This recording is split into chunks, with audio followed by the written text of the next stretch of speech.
បានស្គាល់ខ្ញុំធ្លាប់បានយល់ក្រុងបាត់ដំបង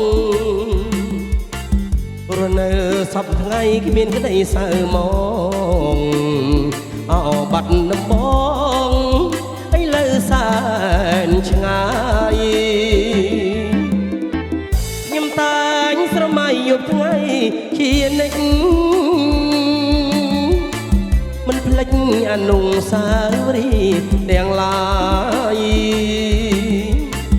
កន្លែងដែលយើងលេងទាំងពីកាយជាង10ឆ្នាំផ្លាយអូនពេញក្រមុំអនុស្សាវរីយ៍វត្តដំរីស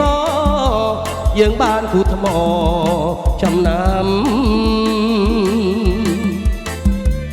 ថាអូននឹងបងដល់ពេញវ័យធំសុំពុកម៉ែផ្សំគុំជាគូក្រងឥឡូវបើវាយបងចាំតែឈ្មោះអារូបសម្រងប្រលឹងមៀបងតើប្រៃយ៉ាងណាដែលទៅនួនអងអោបាត់ដំបងគូក្រងខ្ញុំនៅឯណា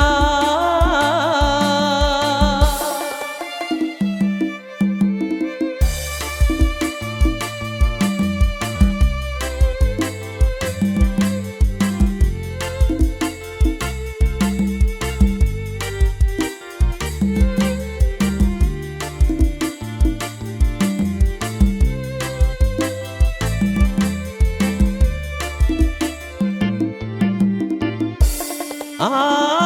នុស្សាវរីយ៍វត្តដំរីសយើងបានគូថ្មចំណាំថាអូននឹងបង